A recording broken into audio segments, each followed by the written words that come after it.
Hello and welcome to Piano Shack with me, Woody. Yes, today is the day. It's finally here. Some of you have been waiting for it, I'm sure.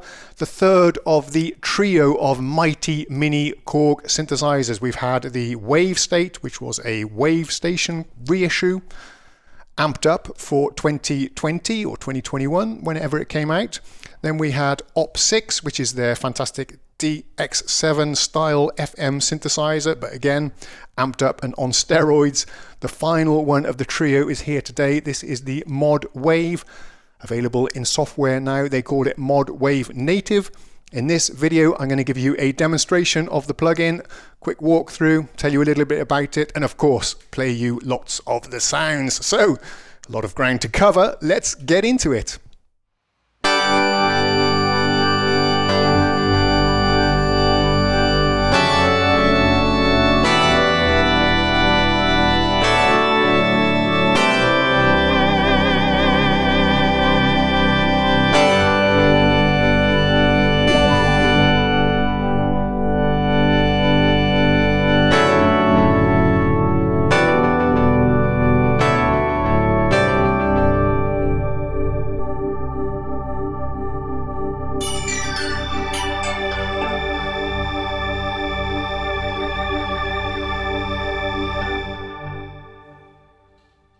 Why don't we take a look at the plugin together then? So we can see a very pretty user interface with an awful lot of animations. Well, not an awful lot, it's a good thing. We can see how the wavetables are being swept through here. We'll talk more about wavetables in a second and what they are. We have this KAOSS ball in the middle that we can set swinging on its merry way, and then you can see also down here how these parameters, these knobs, are being modulated by the rolling ball. Pretty cool. Yeah, this is the KAOSS physics pad. We'll also talk more about this a little bit later. But yeah, this is what it looks like. As far as I can see, there's no skins or anything like this, but there is the option to resize the GUI depending on your screen resolution and your eyesight, which is also always appreciated.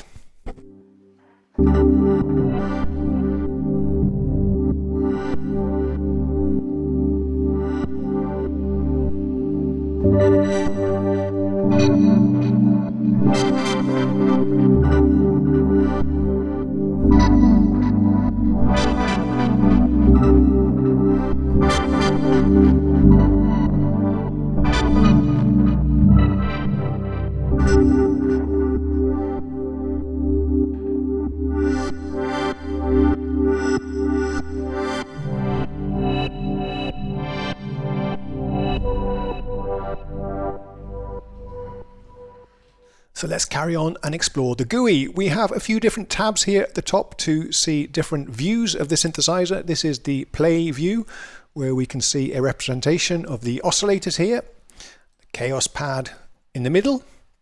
I'll talk more about the architecture in a minute, but we can also go into the edit page, where we have even more tabs that we can flick between to do more deep editing of the sound.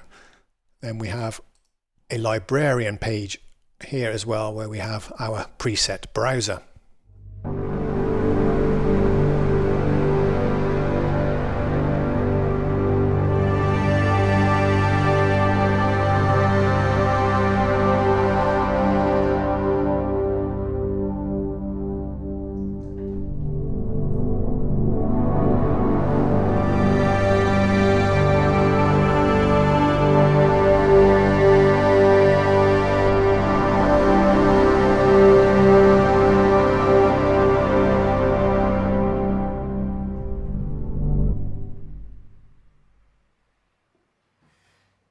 So if we take a look at the architecture here then and try and figure this out together, I won't go into too much details here. I have scanned through the manual. If you want a real in-depth demonstration and tutorial of the architecture and sound design aspects of this synth, I do recommend you check out Loop Pop's hardware review, because he goes into all of that stuff in much more depth than I intend to today.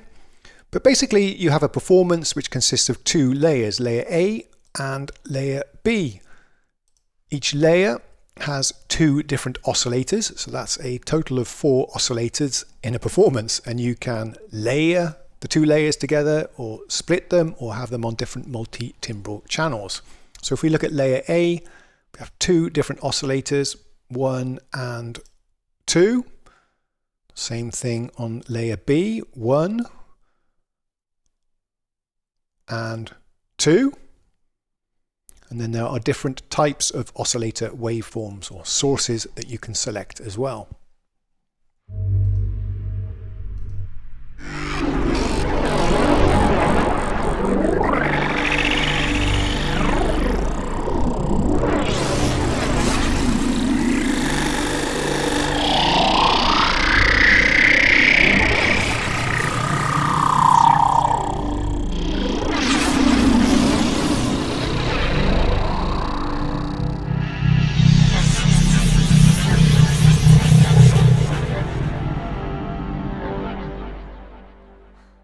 So the highlight feature of this synthesizer is that it has wavetable oscillators.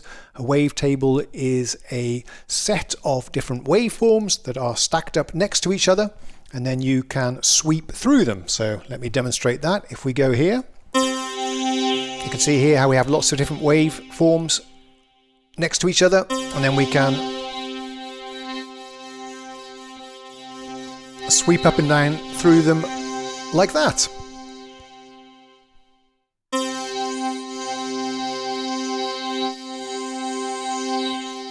We also have this Morph Control, which is another way of scanning through the wavetable. Of course, there is a huge library of waves built in. There's a 2 GB download of wavetables and samples. You don't have to use wavetables, by the way. You can just load in traditional samples as well, and even multi-samples. But here you can see some of the things we have on offer.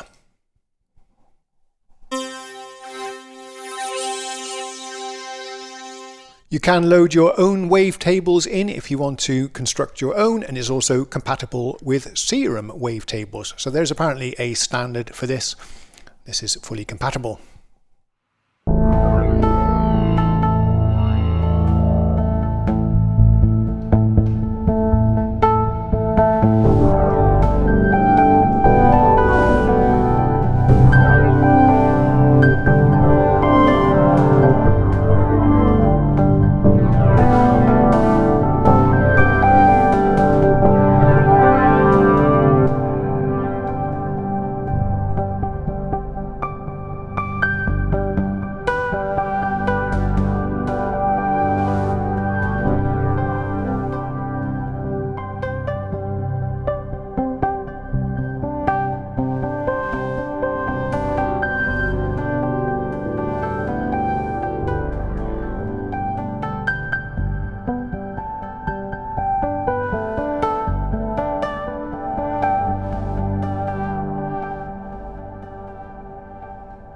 Each layer then has a program with 2 oscillators. Each oscillator can actually have 2 wavetables, I believe. There's an arpeggiator per layer. We have a sub-oscillator or a noise generator that we have over here. Obviously a filter, amplifier, and a sequencer, plus a whole bunch of effects, and that's per layer.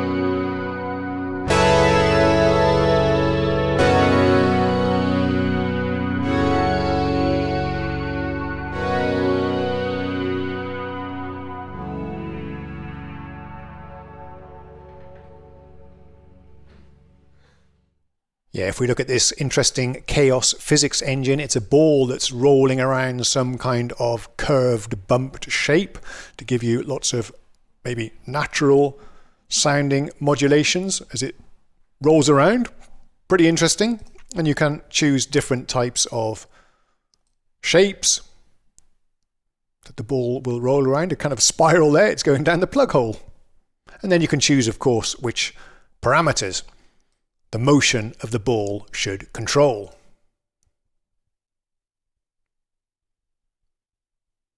Another nice thing is that we have these mod knobs or macro knobs that can be assigned to various functions to control many different parameters in the synth, and they do drastically change the sound of the synthesizer as well. And you'll see me adjusting these. I've mapped these up to my Midi controller during many of my performances. I have no idea how they are going to change the sound. I'm actually hearing these presets for the very first time myself today. So just experimenting, trial and error, but getting some quite nice happy accidents along the way.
Here are all the available KAOSS physics modes. Auto launch, let's try an auto launch. Simple, complex, well, let's try an auto launch, see what happens. Off it goes. And you can adjust the friction, for example, the height of the bump. Off it goes. The time, log time, not sure what all those are, but yeah. Pretty cool stuff, yeah? Let's bring it back over here. Ah, it's rolling down the hill. This is the top of the hill, so let's send it off. There it goes. I want to see what a complex looks like. So let's take up one of these, mountain chase. Off we go. Ooh. Okay, so both the hill, the bump, and the ball are moving together. I've never seen anything quite like this. It's pretty incredible. The closest perhaps is Omnisphere, where I think they have some similar motion-based circular thing. Look at that, it's going crazy. The modulation, as you might imagine, is pretty comprehensive. I did read somewhere in the manual that there were 2,000 modulation slots available. So pretty mind-boggling. We've also got a step sequencer and a motion sequencer down here in the sequencer page. But sadly, I have no idea how to use it. Here are the amplifier and filter envelopes down here, which you can presumably filter, scaling, amp scaling. Yeah. Lots of good stuff here. If you're into sound design, then this thing is going to be a real treat for you.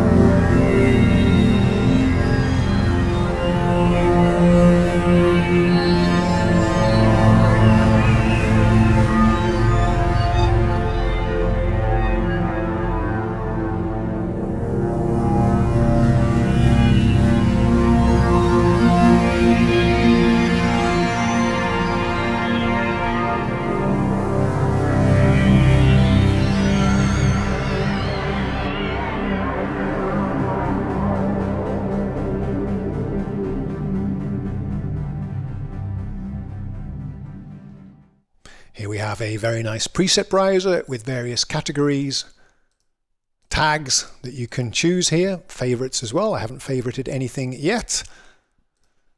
And once in this page here on the library page, you can actually use the cursor keys to step up and down and change presets. maybe not. You have to step up and down and then hit return. Another enhancement perhaps we could have in the future is to allow you to use the up and down cursor keys or the left and right to change patches whilst in the play mode.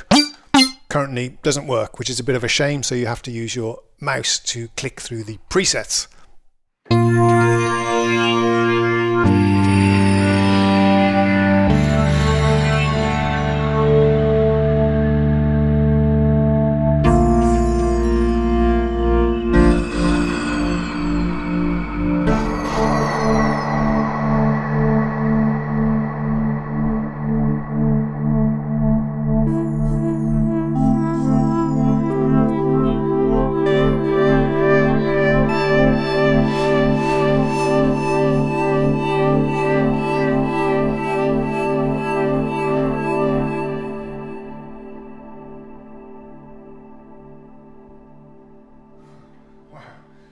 If KORG are watching, I did run into a little hitch. I did really want to MIDI learn these knobs because I wanted to adjust them as I was performing. You'll see me doing that, but there is no right-click MIDI learn.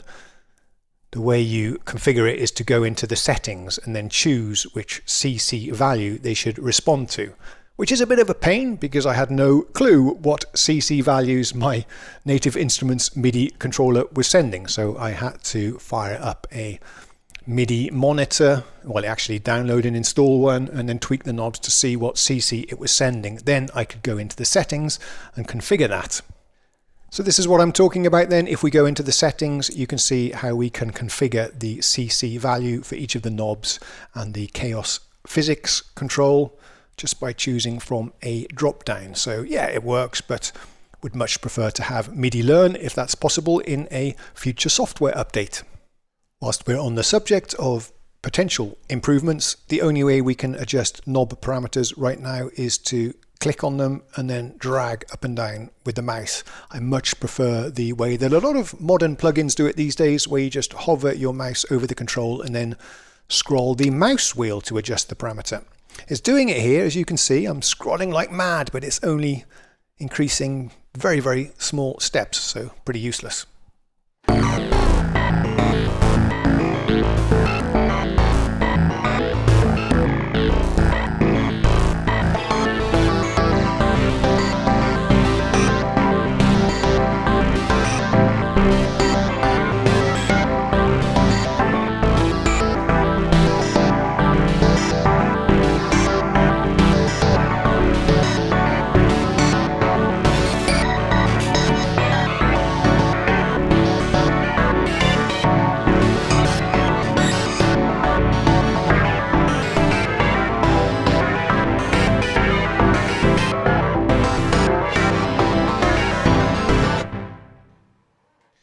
So this is fully compatible with the hardware ModWave. You can exchange patches between the two and presumably use this one as an editor as well. Not sure about that. Perhaps they've already released a software editor. I don't own any of these hardware units, the ModWave, WaveState or the OP6, so I can't confirm or deny that. A quick word on the pricing, and I don't have any special information or details about this, but when they launched the previous native plugins, the WaveState and the OP6, then they were at a discount, I think, on the launch, so that might be a good time to pick it up. Otherwise, they are often having sales. KORG, they've just had Black Friday sales, and we have the holiday season coming up, so you might be able to save a bit of money there as well, because this is not an inexpensive plugin. I know that much. Another thing to note, if you do own the hardware version of this synth, then you can get a pretty substantial discount as well. Hope you enjoyed the demonstrations and found the information useful. A quick thanks to KORG for setting me up with a license so I could try it out, share it with you. Of course, thank you so much to all of you for watching. I'll see you again next time. Cheerio.